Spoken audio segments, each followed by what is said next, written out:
Hello guys, welcome back to and another learning video. तो यहाँ पे थोड़ा सा जल्दी आया है तो हम स्टार्ट कर देते हैं। करंटली देखोगे तो यहाँ पे एक सिचुएशन जो है लाइक मॉर्निंग डेट सेटअप यहाँ पे बन रहे, क्योंकि यहाँ पे कहीं पर भी यहाँ पे कुछ हेड एंड शोल्डर या फिर यहाँ पे कुछ double bottom cup handle pattern कुछ बने नहीं है ना। एंड प्राइस देखोगे तो ऊपर का रेजिस्टेंस है, नीचे का सपोर्ट है, सपोर्ट जोन ही है, बीच में लेवल नहीं बोल सकते। एंड इसके 50% के आसपास यहाँ पे स्ट्रगल कर रहा है। तो अगर यहाँ से बाय ट्रेड भी बनता है तो स्टॉप लॉस 50%, टारगेट 50%, मतलब 1:1 हो जाएगा, है ना। तो अपॉर्चुनिटी नहीं मिल रहा है, इसलिए मैंने सोचा कि चलो एक लर्निंग वीडियो बनाया जाए इस केस के ऊपर। तो जब कभी भी ऐसा कुछ होता है तब आप सिंपली अवॉइड कर सकते हो, क्योंकि एक सी बार जो है वो आपके फेवर में नहीं रहता है ना। बट एज ए स्कैल्पर, अगर आप अच्छे खासे ट्रेडर हो और आपको जो है वो क्विकली डिसीजंस लेना आता है, आप यहाँ पे 1:1 भी कर सकते हो, बिकॉज स्कैल्पर के लिए 1:1 जो है वो ज़्यादा इंपॉर्टेंट होता है, 1:2, 1:3 से ज़्यादा, राइट। तो यहाँ पे कभी भी ऐसे बड़े टाइम फ्रेम के ऊपर पैटर्न बनेगा प्लस 1 मिनट के ऊपर बनेगा तो वो उसको राइड कर सकते हो, है ना। बट अभी देखोगे तो बड़े टाइम फ्रेम के ऊपर कोई पैटर्न नहीं है ना। तो आप 1 मिनट के ऊपर बस उतना ही लेके चले जाओ जितना हमने सोचा था, 1:1, 1:1.5, 1:2, राइट। अभी मैं 1 मिनट के ऊपर स्विच कर देता। अब यहाँ पे देखो मार्केट में हुआ क्या है, राइट। यहाँ पे क्लोजली नोटिस करोगे, गैप अप ओपन हुआ, ऊपर गया, रेजिस्टेंस तक गया, राइट। तो ये था प्राइमरी जो अप ट्रेंड दिखाता है। स्लाइटली गैप अप था, ये भी अप ट्रेंड ही दिखा रहा है। बट अप ट्रेंड को कंटिन्यू करने के लिए इसके इसके ऊपर यहाँ पे क्या करना पड़ेगा, सस्टेन करना पड़ेगा, या फिर हम ऐसा बोल सकते हैं डाउनफॉल और रिट्रेस किया।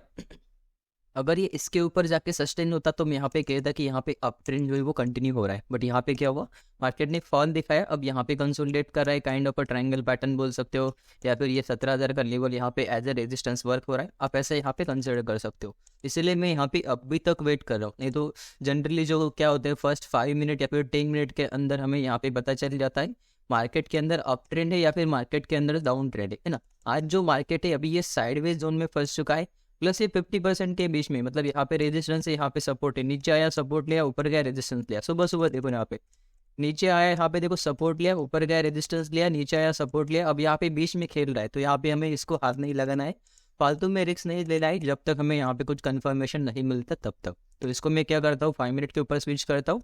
कैंडल देखोगे तो पूरे के पूरे ग्रीन कैंडल्स है, जिस वजह से यहाँ पे दिखाई दे रहा है कि मार्केट में बाइंग स्ट्रेंथ है, राइट। अभी बैंक निफ्टी की तरफ आते हैं। ओके, तो बैंक निफ्टी को भी हम यहाँ पे सेम एनालाइज करेंगे। 5 मिनट के ऊपर देखोगे तो थोड़ा बुलिश ट्रेंड ही दिख रहा है। प्लस यहाँ पे एक दिक्कत नहीं बोल सकते, एक ऑब्जर्वेशन ये है कि हमारा जो यहाँ पे रेजिस्टेंस था, यहाँ पे ये देखो जो रेजिस्टेंस था इसको एग्जैक्ट सपोर्ट ले रहा है, एंड ऊपर का जो मतलब ये जो सपोर्ट था इसको सपोर्ट ले रहा है, ऊपर का जो लेवल है इसको यहाँ पे रेजिस्टेंस ले रहा है ना। तो हम क्या करेंगे, देखो अब यहाँ पे कुछ ऐसा पैटर्न तो बना है नहीं कि ये डबल बॉटम कपर, कुछ ऐसा पैटर्न बना नहीं जैसा हमने कल के पोस्ट मार्केट वीडियो में देखा था, या फिर जैसा मैं जनरली आपको बोलता हूँ कि आपको ऐसे ट्रेड करना है, वैसे ट्रेड करना है, ये कंफर्मेशन का वेट करना है। तो यहाँ पे kind of a double bottom बना था, बट ये 1 वे में जा चुका है, इसलिए हम यहाँ पे छोटा सा हैंडल का वेट कर रहे थे, ये बना नहीं है।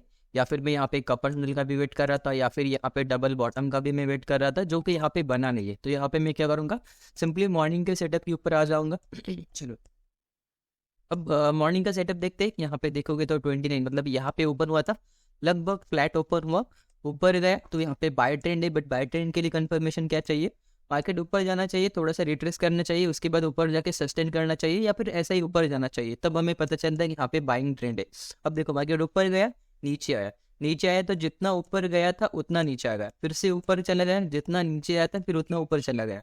अब यही से रेजिस्टेंस ले रहा है, फिर से नीचे आ रहा है, हमारे सपोर्ट के आसपास खेल रहा है। तो ये भी क्या चल रहा है, अपना कंसोलिडेशन के अंदर चल रहा है। मतलब देखोगे ना, मार्केट 9:15 को ओपन हुआ, अभी 9:40 हो चुका है, मतलब अभी 20 मिनट हो चुका है, लगभग 20 मिनट हो चुका है, 20-25 मिनट हो चुका है, मतलब ऐसा बोल सकते हो।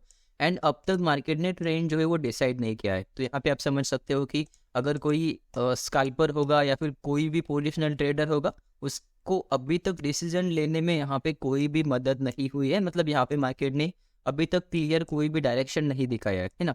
तो यहाँ पे अगर आप देखोगे तो जो थोड़ा सा पीछे आके देखते हो तो अप ट्रेंड दिख रहा है, यहाँ पे कंसोलिडेशन दिख रहा है। अगर ट्रेंड को कंटिन्यू करना होगा, अगर ट्रेंड ही होना होगा मार्केट को, तो यहाँ पे एक अप मूव दिखा सकता है। बट अगर ये अप मूव नहीं आता है तो हम ऐसा बोल सकते हैं ये कंसोलिडेशन में जाएगा, या फिर यहाँ पे रिटेस्ट का आएगा, फिर ऊपर जाएगा, फिर यहीं से रेजिस्टेंस लेगा, यहीं तक टाइम पास करेगा। ऐसा हो सकता है, क्यों, क्योंकि मार्केट के अंदर अभी ट्रेंड दिखाई नहीं दे रहा है ना। अभी निफ्टी को भी देख लेते हैं, निफ्टी भी देखोगे करंटली देखो ये ब्रेकआउट कैंडल हुआ, मतलब ये जो 3 कैंडल था इसके ऊपर यहाँ पे क्लोज दे दिया है, बट वो स्ट्रॉन्ग कैंडल नहीं है, इसको भी यहाँ पे वीक है। प्लस यहाँ पे देखोगे तो हमारा यहाँ पे रेजिस्टेंस जोन भी है, तो वो भी आ जाएगा। बस यहाँ पे देखो कभी भी यहाँ पे देखो खुद के ऊपर कॉन्फिडेंस जब आता है जब हमारा सेटअप बनता है। अब देखो अगर मैं यहाँ पे ट्रेड इनिशिएट करता हूँ 22 रुपीज़ का मेरा स्टॉप लॉस आएगा एंड 12, 13, 15 रुपीज़ का टारगेट आएगा जो मुझे कॉन्फिडेंस नहीं देगा, है ना। और मैं 1 मिनट के ऊपर जाऊँ तो यहाँ पे मुझे ट्रैप से दिख रहे हैं, मतलब यहाँ पे देखो, मतलब ट्रैप नहीं बोल सकते, ऊपर रेजिस्टेंस से नीचे सपोर्ट है, तो यहाँ पे जब तक इसके आगे यहाँ पे कुछ ऐसा नहीं बनता तब तक मैं सेल नहीं करूंगा, या फिर जब तक यहाँ पे कुछ ऐसा नहीं बनता तब तक मैं यहाँ पे बाय नहीं करूंगा। राइट, आई होप आपको ये समझ में आ रहा होगा। छोटा सा लर्निंग वीडियो है, बट ये की पॉइंट जो होते हैं वो बहुत सारे लोग जो है वो नज़रअंदाज कर देते हैं।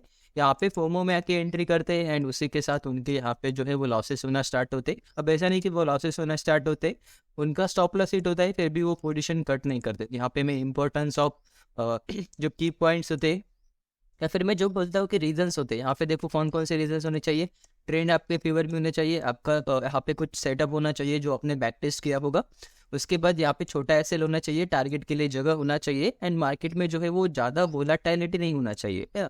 ये चला मतलब अगर ये वोलाटिलिटी होगा तब भी चलेगा, बट आपका सिस्टम यहाँ पे इनफ या फिर सफिशिएंट होना चाहिए उसको मेंटेन करने के लिए। एंड अल्टीमेटली सबसे बड़ा वाला रिस्क मैनेजमेंट, कभी भी आपको उसको उसके अपोजिट नहीं जाना है।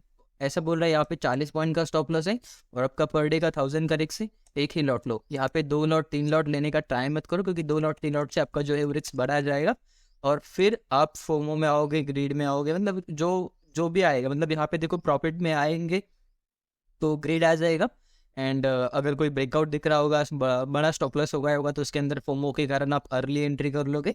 उसके ऑपोजिट अगर कुछ हुआ, मतलब यहाँ पे कुछ एसएल वगैरह हिट होता है, तो फिर आपको ये थोड़ा सा नेगेटिव जो देखने की आदत नहीं रहेगी। आप सोचोगे कि यार मेरा 1000 का रिस्क अब 2000 का हो गया है, थोड़ा सा वेट करता हूँ, वो 1000 का कवर हो जाएगा तो मैं निकल जाऊँगा। ऐसी चीज़ें जो है वो माइंडसेट की वजह से आती है। तो वो माइंडसेट अगर आपको स्टेबल रखना है तो आपको ऐसा कुछ सेटअप बनाना ही पड़ेगा, जिसके अंदर आपको एक सेटअप डिफाइन करना पड़ेगा, उसको ही आप लेके ट्रेड करोगे। उसके अंदर छोटा एसएल होना चाहिए, टारगेट के लिए जगह होना चाहिए, रिस्क मैनेजमेंट सही से होना चाहिए, मार्केट का ट्रेंड आपके साथ होना चाहिए एंड मोस्टली अगर मार्केट कंसोलिडेशन में है तो उसको आप एक क्राइटेरिया लगाना पड़ेगा कि अगर मार्केट कंसोलिडेशन में है तो मुझे 1:1 लेना है या फिर ट्रेड ही नहीं लेना है। ये सारे क्राइटेरिया अगर आपने यहाँ पे सेट कर दिया तो डेफिनेटली आपका जर्नी जो है वो प्रॉफिटेबल होने से कोई नहीं रोक सकता। एंड ये जो चीज़ें जो है लाइक ये जो सारी जो रूल्स है या फिर जो हमने पॉइंट्स निकाले, अगर आप वो डेली फॉलो करते हो डेफिनेटली आपको कभी ट्रेड मिलेंगे कभी नहीं मिलेंगे, but at the end of month, at the end of year आपको यहाँ पे उससे काफ़ी अच्छे से रिजल्ट मिल जाएंगे। Okay guys, that's it for this video. एक छोटा सा लर्निंग वीडियो था। अभी तक मुझे ट्रेड नहीं मिला है। अगर आप देखोगे यहाँ पे समवेयर अराउंड तो मैंने कोई भी पोजीशन नहीं बनाया है, मतलब चाहे कोई भी अकाउंट हो यहाँ पे मैंने कोई भी पोजीशन नहीं बनाया, क्योंकि यहाँ पे अभी तक ट्रेंड ही डिसाइड नहीं हुआ। तो जब तक ट्रेंड डिसाइड नहीं होगा तब तक यहाँ पे मैं ट्रेड नहीं करूंगा। हालांकि गैप अप ओपन हुआ है तो पॉजिटिव ट्रेंड है, यहाँ पे भी ऊपर सस्टेन कर रहा है तो पॉजिटिव ट्रेंड है, बट पॉजिटिव ट्रेंड के लिए उसके लिए क्या करना पड़ेगा, डी हाई के ऊपर सस्टेन करना पड़ेगा, उसके बाद कुछ पैटर्न बनाना पड़ेगा या फिर जो मेरे सेटअप्स होते हैं 2 से 3 वो सेटअप बनाने पड़ेंगे, उसके बाद मैं ट्रेड कर पाऊंगा। अगर वो सेटअप ही नहीं बने तो मेरे लिए अभी भी मार्केट साइडवेज जोन में ही है। Right, okay, that's it for this video, see you in the next video. तब तक के लिए have a good day, bye bye, take care, see you guys.